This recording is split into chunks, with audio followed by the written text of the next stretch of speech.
Bueno, bienvenidos a una nueva edición de entrevistas de Armas de la Crítica, nuestro suplemento mensual de la Juventud del PTS. Esta vez tenemos el placer de estar entrevistando a Andrea Datri. Ella es fundadora de Pan y Rosas, dirigente del PTS y diputada electa en la ciudad de Buenos Aires. Queríamos charlar sobre las experiencias de las asambleas barriales. Desde que asumió Milei se empezaron a organizar en todo el país muchísimas asambleas que tienen una experiencia muy importante de la lucha en nuestro país. Entonces queremos charlar sobre las experiencias, sobre las tradiciones, especialmente alrededor del 2001, que es cuando por primera vez se desarrollaron las asambleas. Queremos charlar sobre cuál fue el rol de las mujeres en esos procesos de organización. ¿Qué tal? ¿Cómo estás? Bueno, la verdad es que en el 2001, en diciembre del 2001, se abre una situación muy compleja en Argentina con la caída del gobierno de la Rúa, que da lugar a numerosos procesos de organización y de lucha en los que tuvieron mucho que ver los movimientos de trabajadoras y trabajadores desocupados, las fábricas organizadas bajo control de sus propios trabajadores, las fábricas sin patrones y las asambleas de vecinas y vecinos, especialmente en la ciudad de Buenos Aires y en los alrededores del conurbano bonaerense, pero también en algunas otras ciudades del país. Sin embargo, si uno piensa en el rol de las mujeres en este tipo de protestas sociales, quizás nos tenemos que remontar mucho más atrás, porque ya en 1907 vemos cómo en la ciudad de Buenos Aires, contra el aumento de los alquileres, las vecinas se organizan en lo que se llamó la huelga de las escobas, ¿no es cierto? Y después tenemos otras experiencias como, por ejemplo, los cacerolazos y los bolsazos, las bolsas de compras vacías en las movilizaciones contra la carestía de la vida en 1982, a la caída de la dictadura, todavía bajo los últimos meses del régimen de la dictadura genocida, que abrió paso también a manifestaciones de vecinos en todo el conurbano bonaerense, donde reclamando por el aumento de los impuestos contra la dictadura, terminó habiendo verdaderas batallas campales entre vecinos y represión policial, especialmente en la zona sur de la provincia de Buenos Aires, en la localidad de Lanús, donde se conoce el Lanusazo, y donde recientemente vimos que a una de esas jóvenes protagonistas amas de casa está participando ya muy mayor en una de las asambleas de vecinos y vecinas que está actualmente organizándose en esa región. En el 2001, las asambleas de vecinos y vecinas surgen precisamente de esos cacerolazos del 19 y 20 de diciembre, con los que espontáneamente la población respondió a la instauración del estado de sitio por parte del gobierno de la Rúa, y que venía de poner el ministro de Economía el corralito a los depósitos bancarios, es decir, la restricción para los depósitos bancarios de la clase media. Entonces, esa conjunción de cosas, más los saqueos que había habido a distintos supermercados, producto de la situación desesperante del hambre que acuciaba en los grandes, en las grandes metrópolis del país, pero particularmente alrededor de la ciudad de Buenos Aires, generaron una situación que desembocó en el desacato de la población a la instauración del estado de sitio. Esas movilizaciones con cacerolas fueron las que iniciaron el proceso que después se desarrolló en las asambleas de vecinos y vecinas. Es importante el tema de la cacerola porque es la expresión de alguna manera del rol de las mujeres garantizando la vida cotidiana, ¿no? Garantizando la existencia común, la existencia de todos a través de la comida y de los cuidados. Y lo que tiene la particularidad de las distintas huelgas de vecinas y vecinos, pero donde las mujeres son protagonistas en Argentina, es que las cacerolas siempre fueron más bien un símbolo de las luchas contra el poder, contra el Estado, contra los gobiernos, contra las medidas de ajuste, a diferencia, por ejemplo, de la experiencia chilena, donde las amas de casa de las clases medias hicieron cacerolazos en la década del 70 contra el gobierno de Allende, el gobierno de la Unidad Popular, y en apoyo a lo que finalmente fue el golpe militar de Pinochet. Es decir, cumplieron un rol inverso al que cumplieron mayoritariamente en la historia nacional. En ese momento, entonces, del 2001, los cacerolazos preceden a la organización de las asambleas barriales y las mujeres son grandes protagonistas de las asambleas. No solamente porque justamente el ámbito, digamos, de encuentro es el barrio, dando lugar entonces al protagonismo de las amas de casa, de la vecina como una figura muy importante, sino también porque entre los otros actores políticos de esa situación se encontraba también las fábricas ocupadas. Y una de las fábricas ocupadas que se transformó en un emblema de la situación nacional en la ciudad de Buenos Aires, situada en el centro geográfico de la ciudad de Buenos Aires, que es la zona de Once, era la fábrica Bruckmann, una textil que todavía sigue existiendo como cooperativa, una textil que fabricaba trajes para marcas francesas, que no vamos a nombrar, muy reconocidas de alta costura. En esta fábrica, como en muchas otras fábricas, en ese momento que entraron en quiebra, las patronales decidieron abandonar las fábricas con tal de no tener que hacerse cargo de la deuda salarial con sus trabajadores y trabajadoras. Era más sencillo para ellos y más beneficioso abandonar las empresas que hacerse cargo de las deudas con los trabajadores, con los acreedores, con los proveedores, ¿no? Y esto fue lo que sucedió en Bruckmann. Unas 60, 70 mujeres, en su mayoría mujeres mayores, con algunos pocos compañeros de trabajo varones, varios de ellos y de ellas inmigrantes, que eran costureras, que se encontraron el 18 de diciembre esperando que les paguen la quincena porque ya les adeudaban desde hacía varios días y ya no tenían dinero para pagar el boleto del colectivo hacia sus casas, o sea, irse a dormir a sus casas y volver. Entonces dijeron, nos quedamos acá hasta que venga del banco el dueño de la fábrica. El dueño de la fábrica nunca vino, las obreras no se pudieron ir, se quedaron a dormir allí en la fábrica esperando esta situación. O sea, no fue una decisión de vamos a tomar la fábrica en nuestras manos, sino que verdaderamente no tenían otra escapatoria que quedarse a dormir allí, y al día siguiente las movilizaciones enormes las escucharon desde lejos, ellas encerradas en la fábrica, mientras miles y miles de vecinos y vecinas de la ciudad de Buenos Aires y de los alrededores se movilizaban por las grandes avenidas de la ciudad. Desde el sur venían cruzando el puente Pueyrredón, desde el norte venían desde Retiro, por Rivadavia, por Avenida Corrientes, hacia la Plaza de Mayo. Cae el gobierno, las obreras siguen ahí adentro, y bueno, después dicen, bueno, nada, tenemos que seguir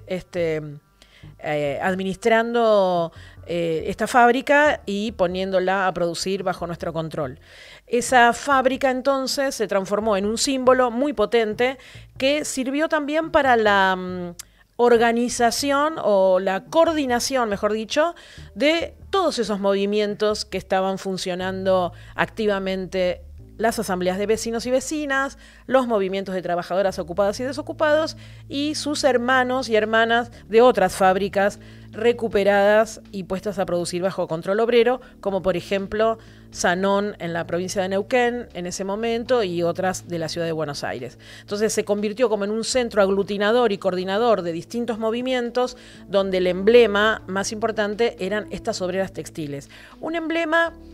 que es muy caro para el feminismo,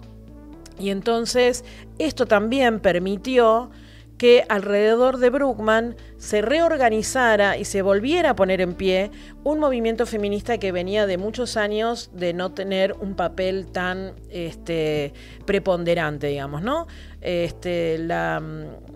nosotros sabemos que la historia cuenta que el 8 de marzo, Día Internacional de las Mujeres, se debe a un homenaje a obreras que murieron en un incendio en una fábrica textil. Aunque es una relativa leyenda, porque el 8 de marzo no corresponde exactamente con ese incendio, sí es cierto que las obreras textiles eran como un símbolo muy potente en el siglo XIX para las feministas y las socialistas de todo el mundo. Entonces, las obreras textiles tienen este rol en la historia del feminismo. Las obreras textiles fueron quienes comenzaron y dieron el puntapié inicial del proceso revolucionario que culminó en Rusia con la toma del poder por parte del pueblo trabajador en octubre de 1917. Ahí también se inició con una huelga de obreras textiles. Entonces, bueno, las obreras textiles, digamos, por ejemplo, la huelga Pan y Rosas, a la cual nosotros le debemos nuestro nombre como agrupación, es también una huelga de obreras textiles en Massachusetts, en Estados Unidos, en 1911. Entonces, las obreras textiles son un hilo verdaderamente, valga la metáfora, de la historia de las luchas de las mujeres y de las mujeres trabajadoras y de las socialistas y de las feministas.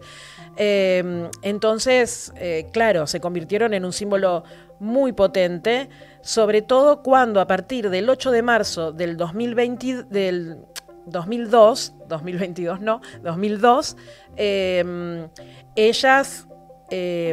reciben un artículo que había escrito yo sobre el tema del 8 de marzo y la historia de las obreras textiles, hilándolo con la historia de las obreras de Bruckmann, y descubren que entonces ellas no eran obreros, sino que eran obreras, cosa que hasta ese momento no se mencionaba de esta manera, ¿no? Nosotros ahora estamos acostumbrados al lenguaje inclusivo, a hablar en femenino y masculino o a hablar con la E. En ese momento, ellas, que eran mayoría absoluta en la fábrica, decían somos obreros de textiles. Parece raro decirlo ahora, pasaron 20 años, pero era así. Y entonces dicen, ¿cómo? Hay una historia de mujeres obreras textiles y nosotras somos parte de eso. Y a partir de allí, no solamente ellas, sino también sus compañeros varones de la fábrica empezaron a referirse a sí mismos como las obreras de Bruckmann. Esto fue una cosa inédita en ese momento, muy importante. Y los movimientos feministas, las feministas más mayores, digamos, de otras generaciones, y las nuevas y jóvenes feministas que habían empezado a surgir distintos grupos de jóvenes en las universidades, con fervor, digamos, que había político en esos meses, se nuclean alrededor de la fábrica también y organizan actividades feministas y de reflexión feminista y de preparación para participar en los que entonces eran los encuentros nacionales de mujeres, actualmente encuentros plurinacionales de mujeres y diversidad sexual, que se discutían en esa fábrica, en asambleas donde participaban las obreras, las mujeres desocupadas, las mujeres de las asambleas barriales. Y allí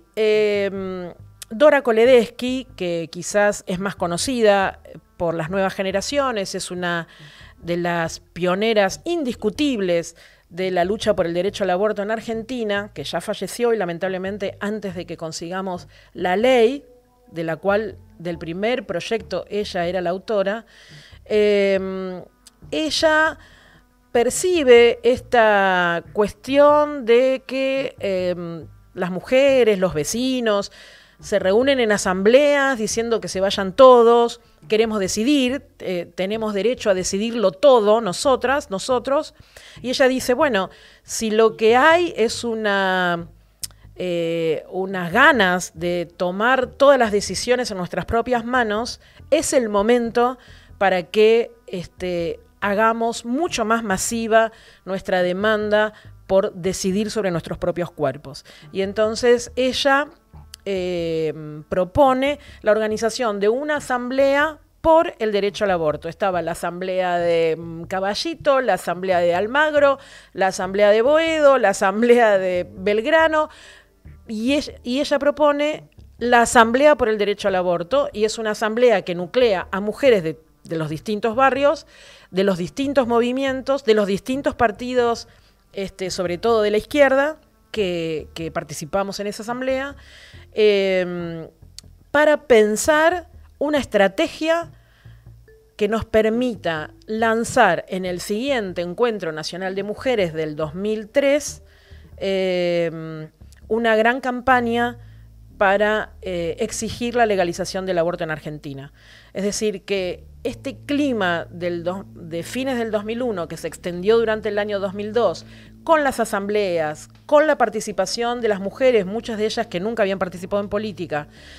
en las asambleas barriales, en los movimientos desocupados y en las fábricas ocupadas, también permitió el resurgimiento de un movimiento feminista ligado a las trabajadoras, ligado a los movimientos de desocupados y ligado a las asambleas barriales, que empezó a idear una estrategia para transformar la lucha por el derecho al aborto, la otra lucha por el derecho a decidir, otras decisiones, ¿no? Las decisiones sobre nuestro propio cuerpo, transformarla en una demanda masiva, en una campaña verdaderamente masiva como la que se inició recién en el Encuentro Nacional de Mujeres del 2003. Bueno, y ese año fue muy importante también porque fue el año que surgió Pan y Rosas como una agrupación de mujeres. Veo que lo de Bruckman tiene mucho que ver y es parte del ADN, todo ese proceso que se vivió de las asambleas, de la toma de la fábrica, pero ¿cómo fue el proceso de surgimiento de la agrupación? Bueno, justamente nosotras siempre decimos que somos como las hijas de las obreras de Bruckman, ¿no? En el sentido de que allí fuimos forjando las militantes del Partido de los Trabajadores Socialistas, una unidad, y fuimos las impulsoras muchas veces de muchas de estas acciones en las que convocábamos a las feministas que conocíamos de la universidad, que conocíamos de la militancia en el movimiento de mujeres de larga data. Entonces, allí en esta unidad que forjamos alrededor de las obreras de Bruckman, especialmente las 2 veces que fueron desalojadas con represión policial y quedaron fuera de la fábrica, donde hicimos, por ejemplo, una marcha feminista alrededor de la fábrica con carteles, con disfraces de brujas. Me acuerdo que vinieron las compañeras de las Azucenas de La Plata. Me acuerdo que estaban ahí presentes Claudia Corol, Loana Berkins, ya fallecida, una de las dirigentes de travesti más reconocida de la historia de nuestro movimiento feminista en Argentina. Recuerdo viejas compañeras que luego fueron muchas de ellas fundadoras de la campaña nacional por el derecho al aborto, y muchas jóvenes que encontraron ahí un espacio en el que empezaron a cuestionarse si el feminismo no debía incluir la cuestión de las mujeres trabajadoras, es decir, si no faltaba un feminismo que no solamente contemplara una perspectiva de género en su análisis social, sino si no hacía falta también una perspectiva clasista, una perspectiva socialista, una perspectiva marxista. Entonces, con esas jóvenes nos fuimos fusionando en la experiencia cotidiana de apoyo a estas luchas y sobre todo en la participación en el encuentro de Rosario, que fue en el mes de agosto del 2003, a la vuelta del cual sí, ahí fundamos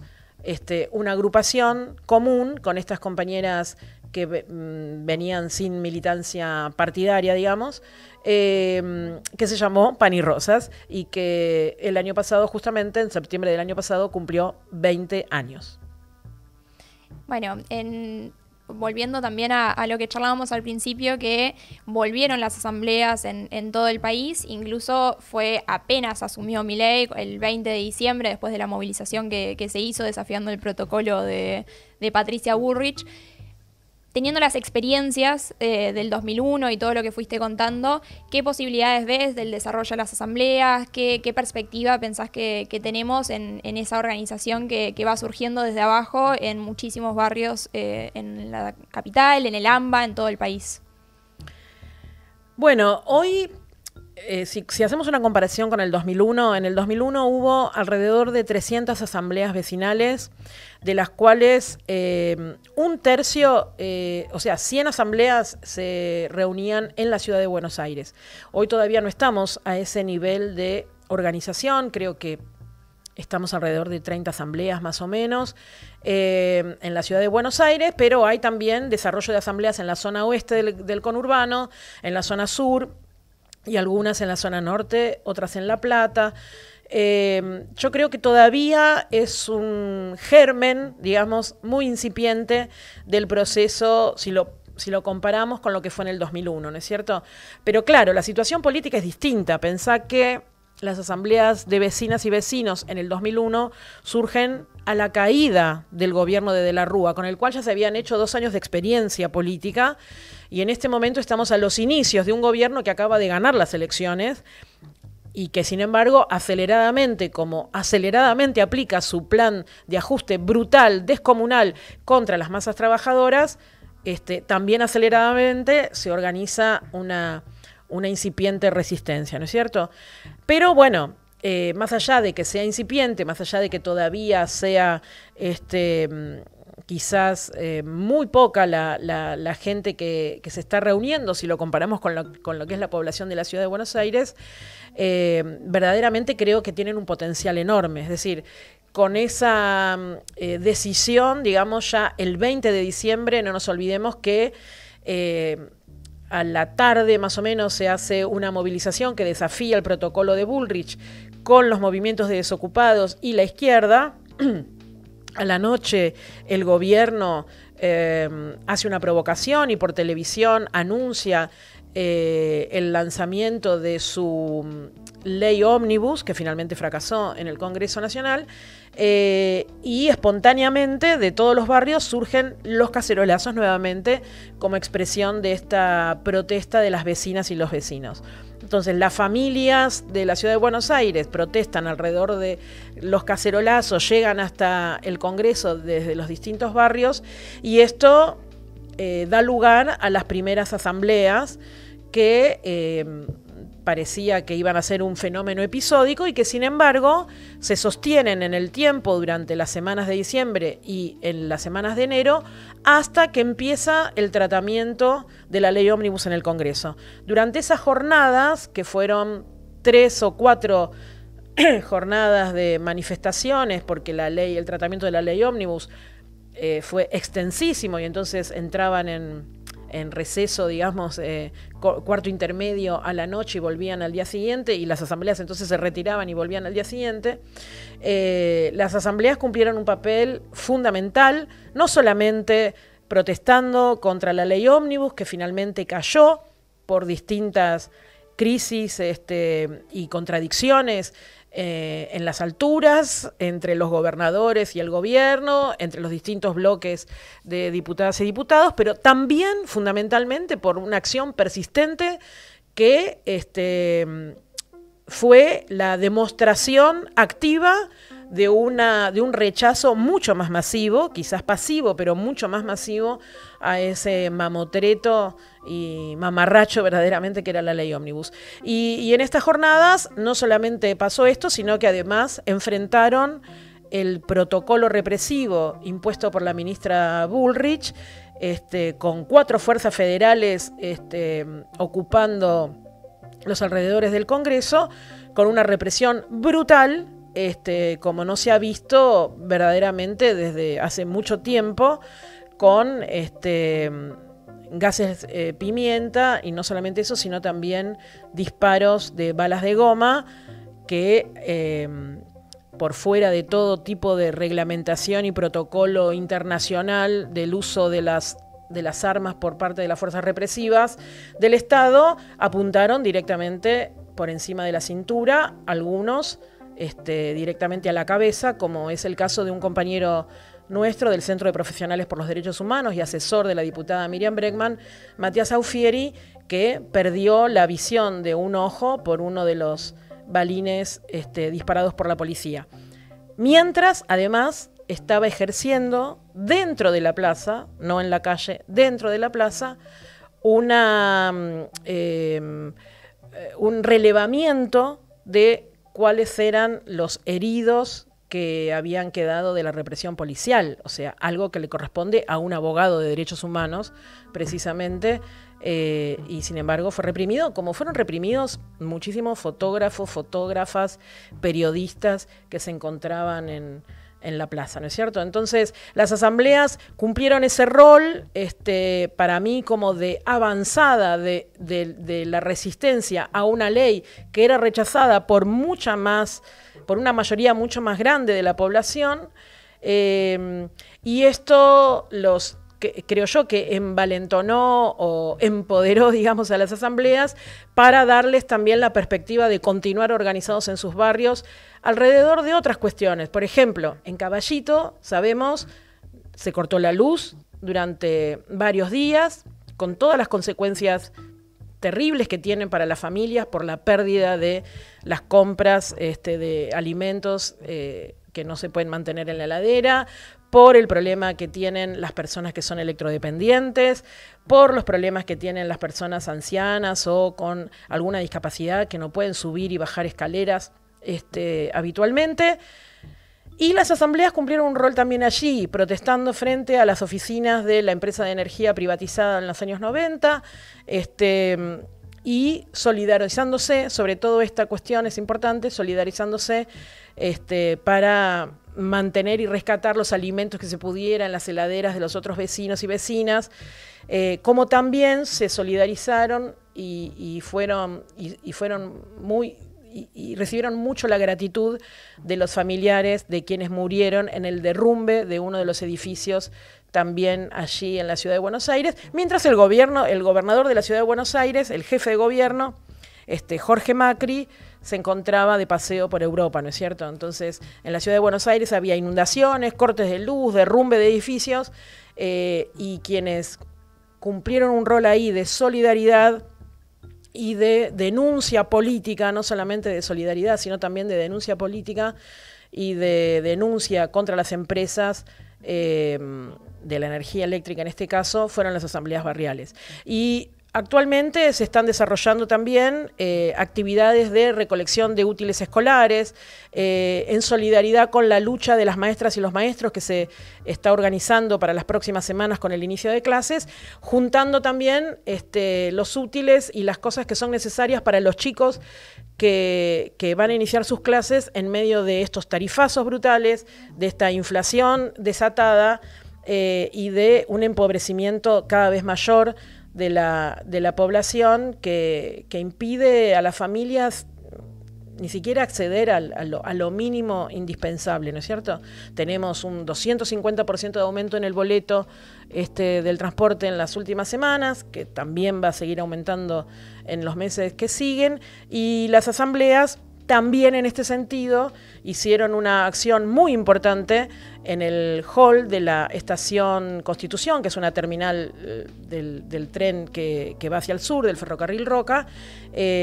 uniendo a las asambleas del sur de la ciudad de Buenos Aires con las asambleas del sur del conurbano bonaerense en una acción conjunta con trabajadores ferroviarios que estaban rechazando también los anuncios de privatización del ferrocarril por parte del gobierno. Me parece que todo este tipo de acciones muestran la vitalidad que tienen estos organismos de autoorganización, digamos, de los propios vecinos y vecinas, donde todo se decide entre todos, donde se votan las distintas propuestas, donde se debate acaloradamente, apasionadamente o tranquilamente, pero después se resuelve conjuntamente y no solamente se votan ideas, sino que también se resuelve llevarlas a cabo en una misma forma de organización, digamos, ¿no? Entonces esto me parece que es lo más interesante, donde la solidaridad y los lazos comunitarios que el neoliberalismo intentó o intenta permanentemente destruir y que ha destruido en gran medida y que de alguna manera también forma parte de la explicación del avance de la derecha a nivel electoral, también es cierto que estas formas de organización recuperan esos lazos comunitarios, esos lazos sociales, esos lazos de solidaridad, demostrando que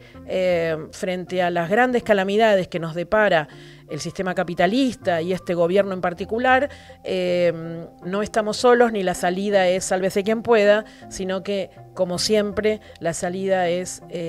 comunitaria, es entre todos, es solidaria. Bueno, además de estas cosas que fuiste nombrando, en las asambleas en las últimas semanas también empezamos a discutir sobre cómo vamos a participar del 8 de marzo. Incluso en muchas empezaron a organizar comisiones de género, de diversidad, como para poder intervenir también partiendo de la experiencia de lo que contabas, del tratamiento de la ley ómnibus, del paro general, pero también de la experiencia que tuvimos con la marea verde. Entonces todas esas demandas empiezan a tomar mucho protagonismo en los debates de las asambleas. Para vos, ¿cómo nos deberíamos organizar para el 8 de marzo? ¿Qué peleas tenemos importantes por delante? ¿Y qué acciones están organizando como para ese día que, como contaste, tiene muchísima importancia en la historia del movimiento de mujeres? Bueno, para el 8 de marzo, como todos los años, se convoca una asamblea de organizaciones feministas. En este caso fue una convocatoria unitaria entre el colectivo Ni Una Menos y el colectivo Campaña Nacional por el Derecho al Aborto. Entre ambas convocaron a todas las organizaciones, los partidos, los sectores sindicales y las activistas independientes que quisieran sumarse para la preparación del 8. Nosotras allí planteamos, como nuestra agrupación Pan y Rosas, plantea la necesidad de que el próximo 8 de marzo sea verdaderamente masivo en las calles y una gran acción, digamos, unitaria, ¿no? Una movilización, una concentración, pero unitaria y verdaderamente masiva. Porque creemos que el movimiento de mujeres, en la situación en la que estamos viviendo,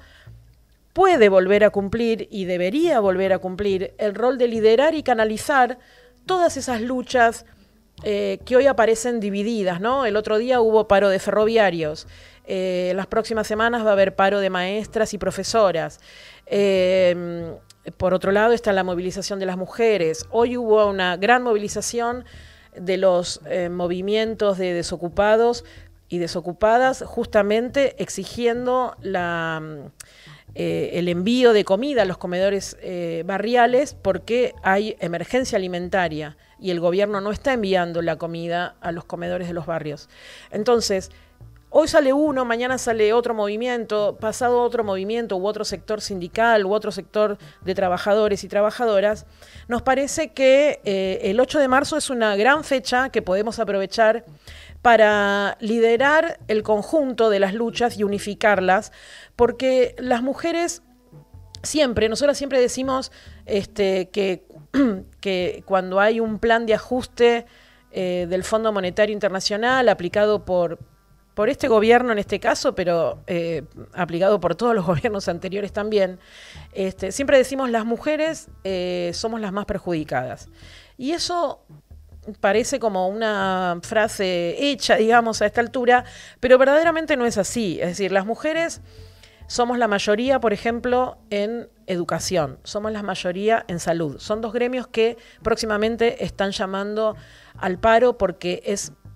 bajísimo el nivel salarial, pero no solamente eso, sino porque hay desfinanciamiento de esos sectores. Y cuando hay desfinanciamiento del sector de la salud pública o del sector de la educación pública, sobre quienes recaen esas tareas o esos servicios, digamos, que ya no podemos encontrar que los brinde el Estado a nivel público,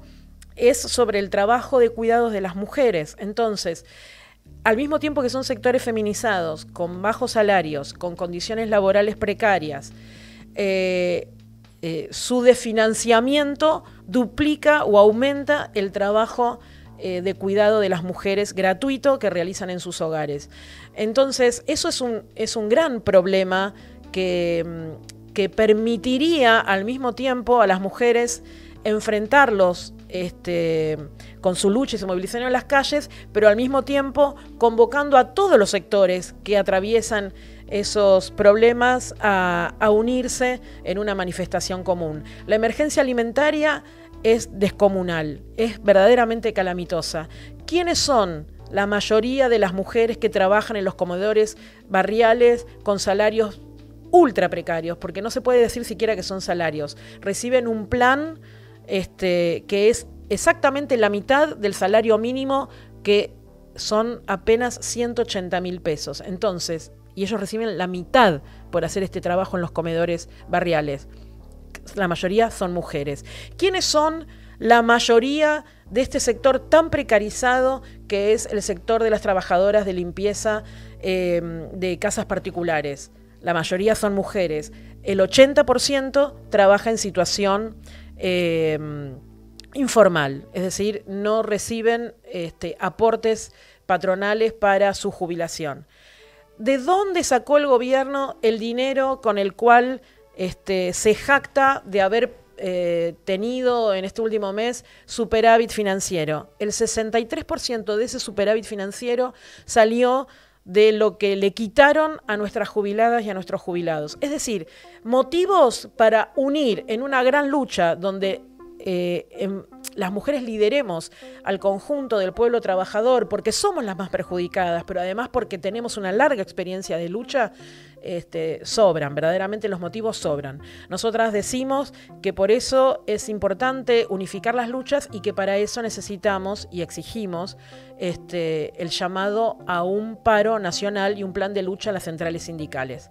Eso como primer punto. Contra el ajuste de Milei y el Fondo Monetario Internacional necesitamos un plan de lucha y un paro nacional que le exigimos a las centrales sindicales, y que este 8 de marzo queremos ser las mujeres quienes pongamos en pie ese movimiento y lideremos ese movimiento. Por otro lado, hay otra cuestión que algunos sectores del movimiento feminista plantean que hoy no habría que decirlo porque divide a nuestro movimiento, que es plantear que seguimos en pie de lucha por el derecho al aborto. Muchas compañeras nos dicen no planteemos esto porque divide, y verdaderamente no hay un ataque de este gobierno contra el derecho al aborto. Nosotras ya lo dijimos varias veces, yo lo tuve que decir en el Congreso también cuando fui invitada a exponer sobre la ley ómnibus. El gobierno no ha tocado el derecho al aborto, no lo ha tocado. ¿Por qué? ¿Porque no quiere? No, sí, quiere. O sea, su objetivo verdaderamente es liquidar todos nuestros derechos, empezando por el derecho al aborto. No puede hacerlo, o por lo menos no puede hacerlo en este momento, empezando por ahí, porque ese derecho no fue la concesión de ningún gobierno, sino que lo ganamos con la lucha de un movimiento que fue el único actor político en las calles durante los últimos 6 años, mientras la burocracia sindical no movió un solo pie en las calles por los derechos de las grandes de los grandes sectores de trabajadores de nuestro país. Entonces, nosotras decimos, ¿no es urgente? ¿Tenemos otras urgencias? Es verdad, tenemos otras urgencias. Pero si el gobierno se atreve a estar dando la batalla cultural que está dando todos los días contra el derecho al aborto, contra el feminismo, contra el INADI, contra los derechos de la diversidad sexual, pero especialmente contra el derecho al aborto, que ya ha hecho muchas declaraciones, tanto Milei como distintos representantes de su gobierno, nosotras no podemos permitir que avancen con esa batalla cultural, porque su propósito es quebrar esa enorme solidaridad que tuvo la Marea Verde cuando luchamos por conquistar el derecho al aborto y recibimos la solidaridad inmensa del conjunto de la sociedad. Quieren quebrar esa solidaridad, quieren quebrar ese apoyo, y nosotras entonces a esa batalla cultural también tenemos que decirle que no vamos a permitir más amenazas a nuestros derechos, que lo que conquistamos en las calles lo vamos a defender en las calles, y que a la clandestinidad no volvemos nunca más. Mostrar esa firmeza de que seguimos pensando que no vamos a volver nunca más a la clandestinidad de los abortos que permitían, que daban el índice aberrante de casi una mujer muerta por día por las consecuencias del aborto clandestino. Entonces, exigir abajo el plan de ajuste de Milei y del Fondo Monetario, con un plan de lucha nacional y un paro nacional de las centrales sindicales, defender nuestro derecho al aborto, son algunas de las cuestiones que queremos, que estamos planteando ya en las asambleas feministas y que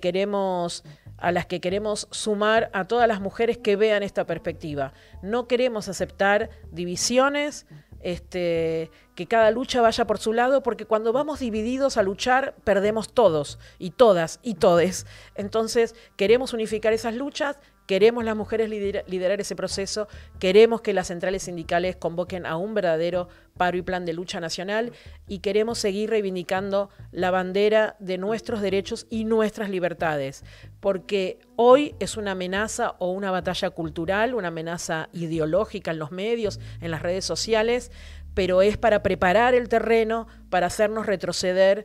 en algo que no estamos dispuestas a retroceder. Bueno, muchísimas gracias, Andrea, por estar acá. Espero que tengamos otras oportunidades como para seguir charlando. Y el 18 de marzo definitivamente tenemos que ser muchísimas en las calles, justamente como para pelear por todas esas demandas y mostrar nuestra fuerza para enfrentar el ataque y el plan de guerra que tiene el gobierno de Milei. Esta entrevista va a salir en Armas de la Crítica, ya son 4 años, vamos por el número 54, así que les invitamos a leer todas las notas que van a salir en este número. Invitamos a leer también en La Izquierda Diario todos los meses nuestra revista de la juventud del PTS. Muchísimas gracias por participar. Gracias a vos.